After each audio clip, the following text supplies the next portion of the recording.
We were having breakfast together, like every morning.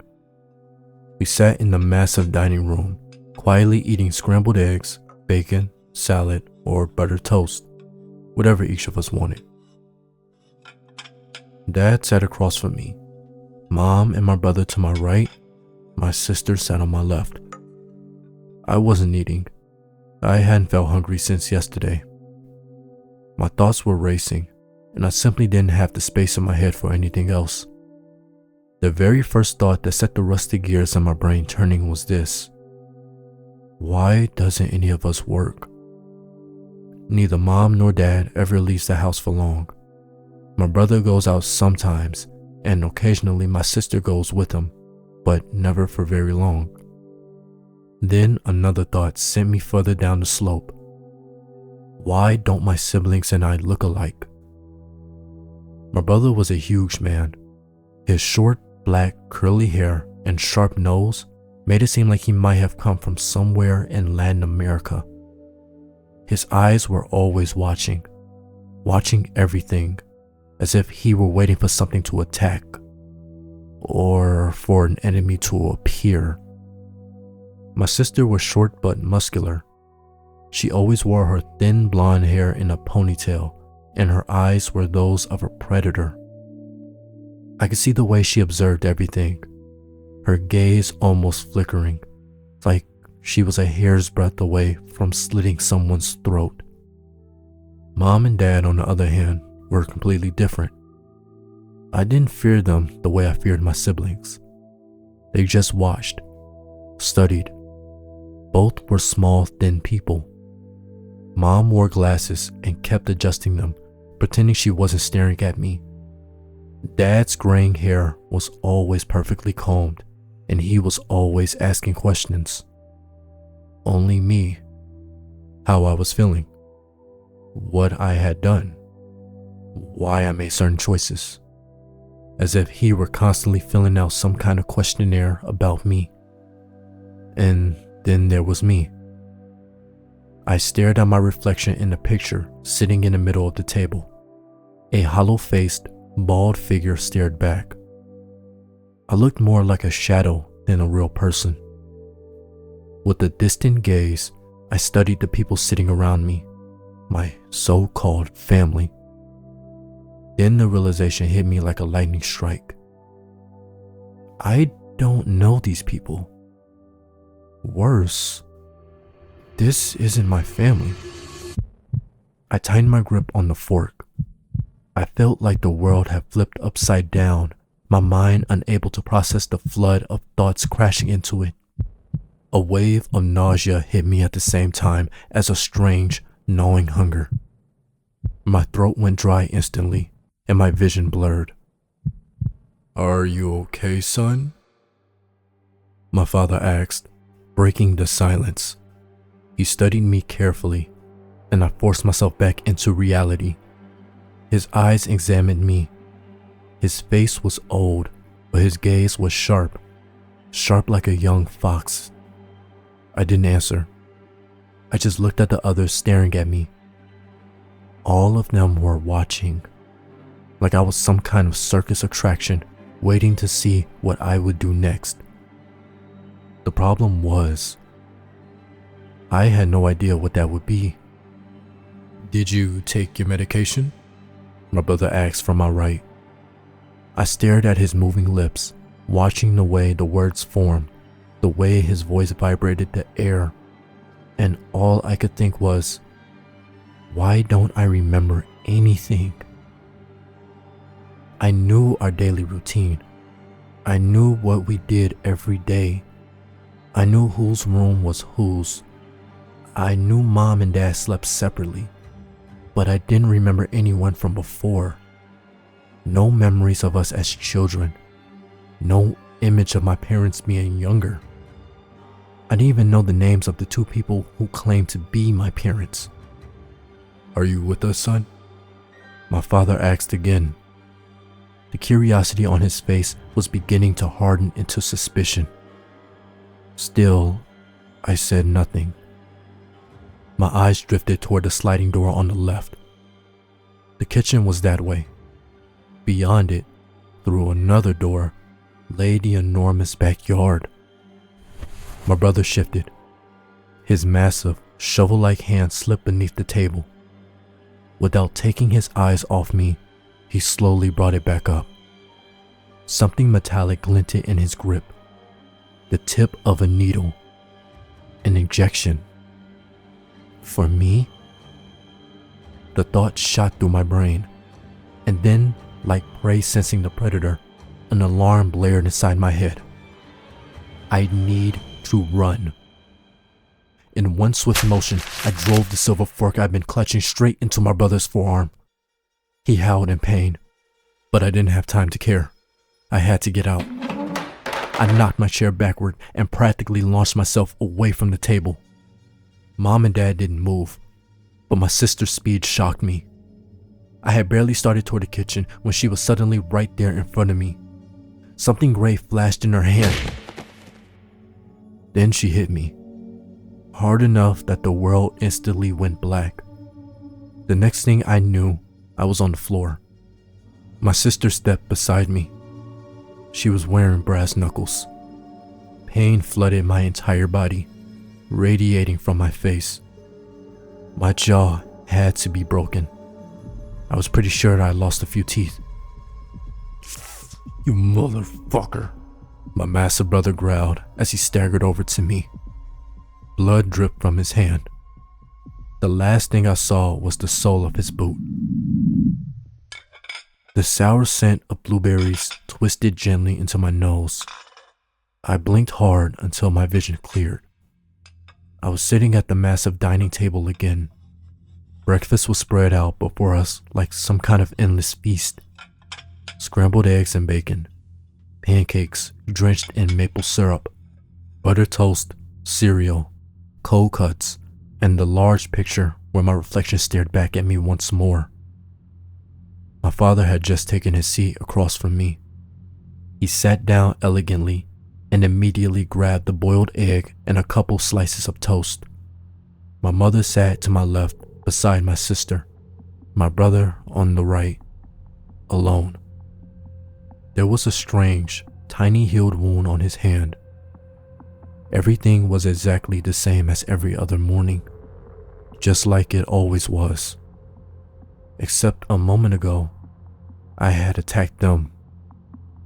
I swallowed the saliva pooling in my mouth. With desperate dread, I stared at the glass beside the bowl of fresh blueberries. Next to the beautiful orange juice rested a large yellow capsule. Should I take it? Have I been taking it? I looked at my father. He wasn't eating. He was watching me, studying every tiny movement, analyzing what I would do, what I would reach for. What the hell is this? I wanted to panic, to stand up and sweep everything off the table, but I didn't dare. What happened to me earlier? "Are you alright, son?" my father asked, his tone clinical, like a family doctor observing a patient. I didn't answer immediately. I had no idea what to say. I only knew one thing. I had to get out of here. I needed to escape somewhere they couldn't watch me, somewhere I could gather my thoughts and figure out what was wrong. Because something was very, very wrong. And somehow it felt like everyone else already knew exactly what it was. "I need to use the bathroom," I said quietly. "Go ahead, son," my father replied simply. Not a single muscle moved on his face. I stood up from the table, my heart pounding so hard I thought it might burst. For a moment, I was certain I would collapse the second I got to my feet. They were all watching me again, like analysts. My head felt ready to explode from the tension. I just needed to get out. The moment I stepped through the door leading into the foyer, I heard a chair scrape behind me. Through the half-closed door, I glanced back into the dining room. My brother was standing, and he was coming straight after me. I quickly shut the door and hurried past the wooden staircase leading upstairs. By the time I reached the bathroom at the end of the hallway, I was practically running. I heard the door open behind me, my brother's heavy footsteps closing in. I dove into the bathroom and locked it. I thought I might piss myself. Fear and confusion churned inside me. Who are these people? What are they doing to me? Why are they pretending to be my family? Leaning against the door, I gasped for air. My stomach trembled. "Hey, little brother. You didn't take your medication." My brother pounded on the door immediately. I said nothing. No sound came out of my mouth. Not a single coherent thought formed.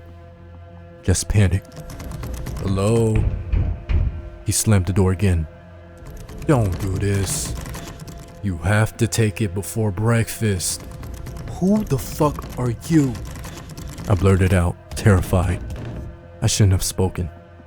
The man outside kicked the door so hard it exploded inward, sending me crashing to the floor beneath it. My brother stormed into the bathroom like a bear. "No!" I screamed, crawling out from under the shattered door. "Leave me alone. Help!" "Who exactly are you yelling for?" he asked coldly. As I writhed on the floor like a desperate worm, he grabbed me. His massive hands clamped around my throat with crushing force, squeezing until my airway shut. I flailed, trying to get a grip on him, but what chance did I have against someone 3 times my size? I felt the air stop flowing into my lungs. My throat collapsed under his grip, and then the world went dark. My face stared back at me dumbly from the reflection in the water picture. I was sitting at the large dining table again. Breakfast had been served once more. Almost everything looked exactly the same. Almost. My brother's expression told a different story. He was glaring at his empty plate, absently playing with a butter knife. My mother was seated beside him now, as if they weren't just supervising me anymore, but him too. "Are you alright, son?" my father asked again. "Huh? What? Sorry?" I said, startled. My mind was pure chaos. I had started over twice, the same way, and yet they acted as if they didn't remember, or maybe they were pretending not to. Had it really only been twice? "I asked if you're alright." "Yes," I replied, surprising even myself. Why did I say that? The thought raced through me. Why am I even answering this man? I swallowed hard and glanced at the glass beside my hand. Cold orange juice beaded with condensation. Next to it sat the large yellow capsule. Should I take it? "Don't forget your medication," my mother said gently. I shot her a sideways look. That damn pill again. Something deep in my mind screamed not to take it. What even is it? Why would I swallow something without knowing what it does? And yet, buried somewhere inside me was the certainty that I always took it. A routine. Maybe I swallowed one every single day. My sister leaned forward in her chair, staring straight into my face. She looked exhausted, worn down, but her eyes were still sharp, still alert, and angry. I scanned every person sitting around me. My father, my mother, my brother, my sister. All of them watching me from the head of the table. My father had just opened his mouth to speak, about to say something, maybe ask another question. But I was faster. I snatched the yellow pill, shoved it into my mouth, and swallowed it whole. My father murmured. clearly changing whatever he had planned to say. Interesting. The moment he spoke, a strange sensation seized me. A sudden sickness rising from somewhere deep inside. My vision blurred. My reflection in the picture smeared into nothing. The others calmly leaned back into their chairs, still observing me. Help! Help! I whimpered, my voice breaking. No one moved. They just watched. It felt like my head had been plunged underwater, waves crashing over it again and again. A cold sweat drenched me as the room flipped upside down. My forehead slammed into the dining table with a massive crack. This won't work, I heard my mother say. Sliding from my chair like a lifeless sack of flour, I collapsed beneath the table. I heard footsteps, but I could no longer see. Help! I breathed out with my final exhale. I let out a deep sigh. The table again. My reflection stared back at me from the picture. The face looking back was mine, yet somehow unfamiliar. A warm breeze brushed across my skin, and only then did I realize that one of the large windows facing the backyard was open. Outside, the summer sun was already shining brightly. Are you all right, son? My father asked, setting his notebook beside his plate. He served himself scrambled eggs and a few strips of bacon. My mother was only drinking coffee this time. My brother was eating slices of melon. My sister was nowhere to be seen. I glanced down at the table. The small yellow capsule was there again, a glass of water beside it. I raised my hand to grab it, but something held me back. I shouldn't take it. The thought flashed through my mind. So, son, how are you feeling? My father repeated, adjusting the collar on his shirt. How long are we going to keep playing this game? I asked coldly, locking eyes with him, straight into those aging, tired brown eyes. My brother froze, lowering his slice of melon. He looked from me to our father. My mother stopped sipping her coffee, her eyes widening. What? My father asked, poorly masking his surprise. What game? All of this, I snapped. Starting from the same place every time? What do you want from me? Why do we keep doing this over and over? My father adjusted his glasses and leaned back in his chair. He picked up his small notebook and examined me like an examiner grading a test. How many times do you think we've done this? He asked. A bead of sweat rolled down his forehead. I don't know, I said, glancing at my brother, who watched me with stern eyes. Many times, maybe. But what's the point of this? You tell me, my father replied, jotting something down. No. I slammed my head on the table. Enough. I want answers. Why are you doing this to me? He didn't respond, just raised an eyebrow, as if waiting for me to answer my own question. I want to hear it, I shouted. Who are you? What are you doing to me? We are your family, he said flatly, writing another line in his notebook. That's definitely not true, I shot back. Then who is your family? He asked, his gaze sharp. I could see it again, the analysis, watching what I said, how I said it, trying to understand why I said it. The entire performance was starting to drive me insane. I don't know. My voice trembled. but I know it's not you." My father sighed. Not a defeated sigh, but the kind someone makes when they've just realized something important, as if he were standing on the brink of a major discovery, needing only a final spark.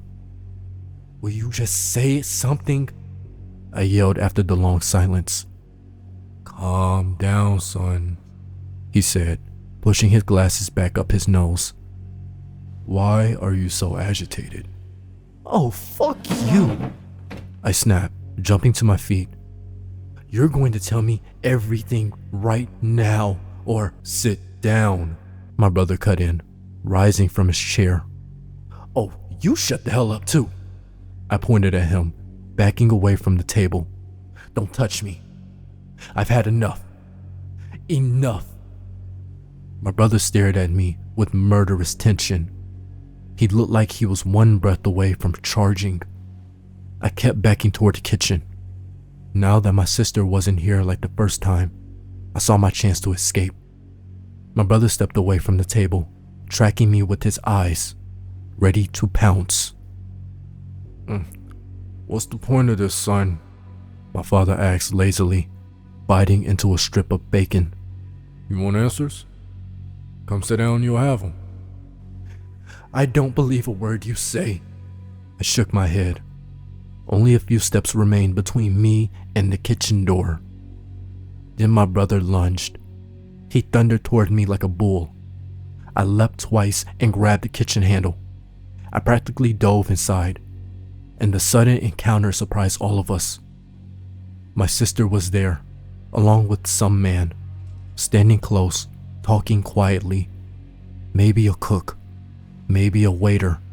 I didn't give a shit.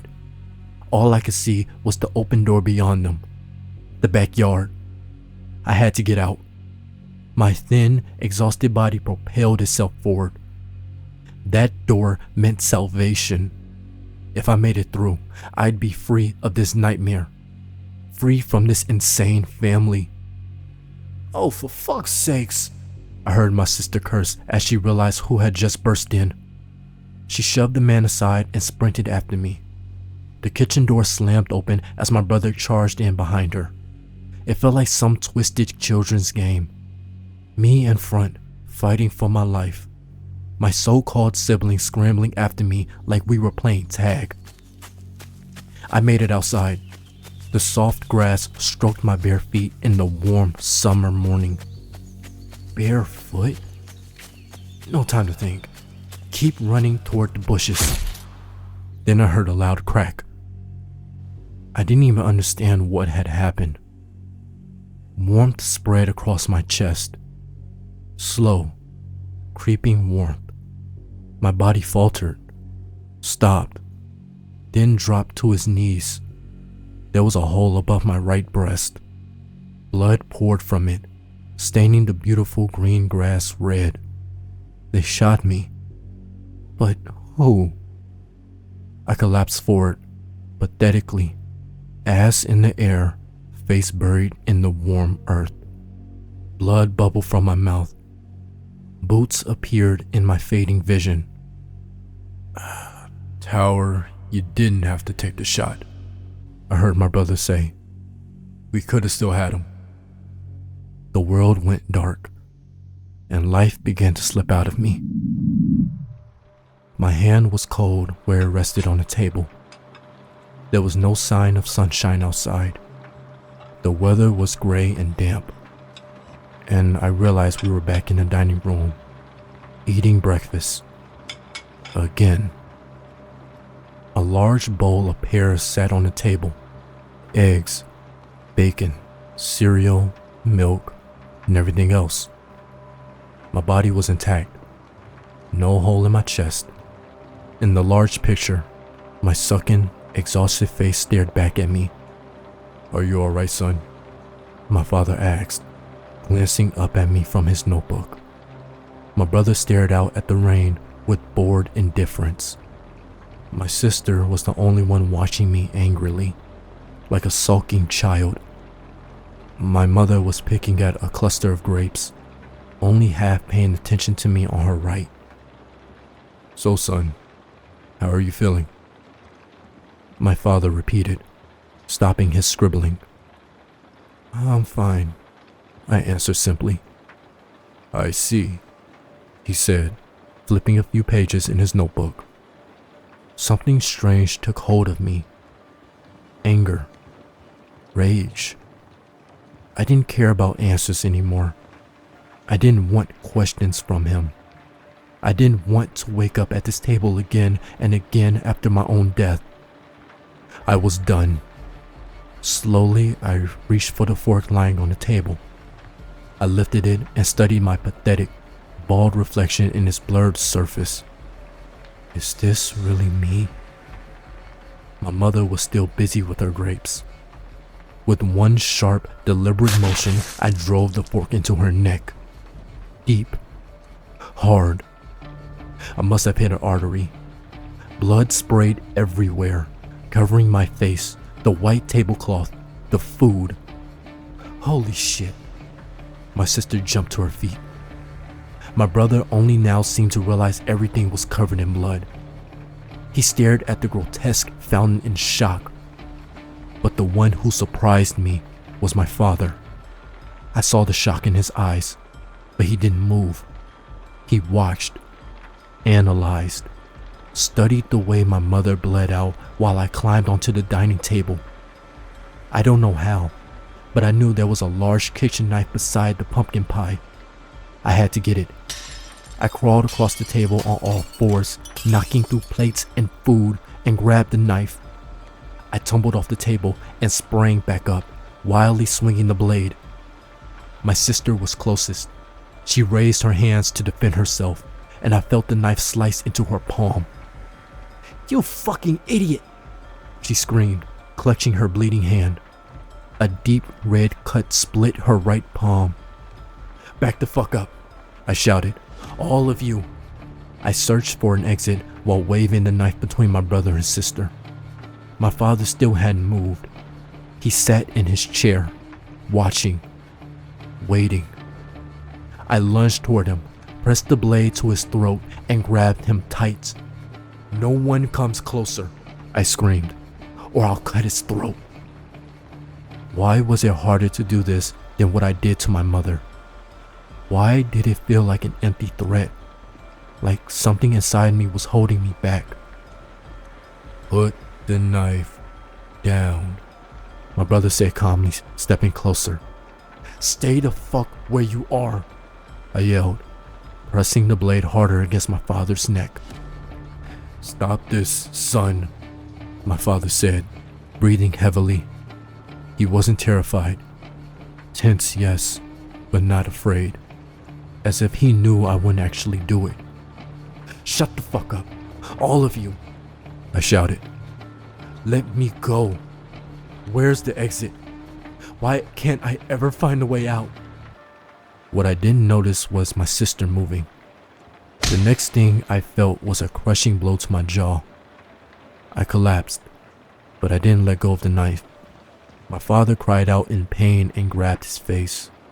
I hit the floor, dizzy, crawling like an insect. I tried to move. I didn't even know where. My brother rushed in and tackled me with my sister. I kicked and thrashed like a feral animal trying to break free. But my brother pinned me down and twisted my arm. My sister wrenched the knife from my hand. "Wait," my father shouted. He leaned down beside me. My brother forced my face against the cold hardwood floor, but I could still see. The flesh on my father's face hung open. The blade had torn through it grotesquely. Blood streamed down his cheek. "What did you mean, you can't find the exit?" he asked, pressing his hand against the wound. "You never even looked." "I always look," I hissed. "Every single time." He said nothing, just stared into my eyes as if searching for something or someone. No one moved. Blood continued pouring down his face. My arm felt like it was about to snap, and at a single, silent signal from my father, My sister drove the knife between my ribs. It was cold. I could feel the warmth of the fireplace, but outside, the blizzard raged. My brother sat directly beside me at the table. My sister was on my other side, rubbing her arm. There was a faint sign of pain on her face. My father sat across from me at the head of the table, a small bandage on his cheek. His beard had grown long and looked unkempt. His glasses slid down his nose as he flipped through his notebook. The woman sitting next to him was someone else. The one I stabbed in the neck wasn't my mother, but this woman wasn't either. Had they replaced her? Did someone else take her place? I couldn't make sense of it. But what surprised me even more was the face in the picture. The gaunt, sickly figure was gone. Instead, I saw the blurred reflection of a strong, healthy man. Is that me? Yes, that's me. Are you all right, son? My father asked bluntly. Yes, I answered immediately, calmly. My father looked up from his notebook, straight into my eyes. Can I go into the kitchen and make some tea? I asked, driven by some strange instinct. Of course, he said, studying me more intently. My brother shifted almost imperceptibly, ready for anything I might try. But I simply stood up politely, wiped my mouth, and slowly, calmly walked toward the kitchen. My sister watched me like I was some kind of inmate. The moment I stepped inside, I knew someone was following me. When I glanced back from the doorway, my brother was already rising from the table. I didn't panic. The door leading outside was locked, but something in my mind warned me, not that way. Don't run. The kitchen was empty and cold. Slowly, quietly, I pulled open a drawer, as if I already knew what I would find. I took out the metal meat tenderizer. Then I positioned myself behind the kitchen door. My brother stepped in at that exact moment. As the door shut behind him, I swung, hard, straight for his head. The large man dropped to his knees instantly. Oh, fuck. Oh, you crazy bastard, he snarled. I didn't give him time. I struck him again, and again, and again. He collapsed onto the floor. I stood over him, panting. No time to think. I had to go. I glanced at the door to the backyard. Not that way. Something screamed inside me. I scanned the room quickly. The small dumbwaiter looked like the best option. You guys okay? I heard my sister's voice approaching, her footsteps growing louder. I dropped the tenderizer and grabbed the knife instead. I pulled open the dumbwaiter doors and climbed inside, lowering myself down with the rope into the darkness below. Fuck! My sister shouted from the kitchen. Alarm! The subject escaped. But I was already in the basement. It was dim, more like a storage room than a cellar. Food was piled everywhere. At the far end of the room, a small square garbage chute gleamed from the wall. I moved toward it, knocking over a jar in the darkness. When I pulled the metal hatch open, a nauseating stench hit me. Look at floor. The thought flashed again. It was hard to see, but there was a grated drain there. I crouched beside it and heard water trickling below. Heavy footsteps thundered somewhere above. Many of them, running. They were looking for me. In the gloom, I felt along the edges of the grate and found screws. The knife fit perfectly. A coincidence? How did I know this? I loosened the screws quickly. Within a minute, the grate gave way. I dropped into the sewer immediately. It was tight, but curled up, I managed to fit. I crawled through the filthy water until I felt the tunnel begin to slope downward. Then I started sliding with the slow-moving sewage. There was nothing to grab onto. The walls were more slick and disgusting. I tried to slow myself with my hands and feet, but I only sped up. Then suddenly, the tunnel disappeared beneath me. I fell. I landed with a heavy thud on something soft. Dazed, I sat up and groped around in the darkness. High above, faint red indicator lights barely provided enough illumination, but I could feel the piles around me. They stank of rot. Flies buzzed in thick swarms. The mass beneath me was warm, mushy. As I searched through it, I became increasingly certain it wasn't what I first thought. There was fabric, clothing. Then my hand closed around a human arm. I jerked away in horror. Suddenly, a harsh light burst on with a metallic screech. A hatch opened in the ceiling. "See anything?" An unfamiliar voice called down. "Not a damn thing," another muttered, sweeping the area with a flashlight. I threw myself flat into the pile. Bloody, fecal water soaked my face, but I didn't move. Not even when I realized the dead facing line beside me was the same face I knew from the picture. All the bodies looked exactly like me. Forget it. He couldn't gotten in there anyway. "Oh fuck," the other replied. I heard rattling, a splash. The flashlight fell down beside me, casting its beam across the opposite mound. "You idiot. The other snapped. Now we'll be the ones sit down there." Then the hatch slammed shut. As revolting as the stench was, I took a deep breath. I crawled toward the flashlight, its beam throwing monstrous shadows across the wall. The chamber was filled with corpses. Every single one of them looked like me. The room was full of bodies. It was always me. Every time. Whether from shock or the force of realization, I don't know how, but I found another drainage pipe. Using the flashlight, I crawled onward. I couldn't stop now. I had to get out. Then I saw it. Light. Bright, white light. I pushed forward desperately, dragging myself through the freezing filth. And then I burst out. Again, into a filthy stream.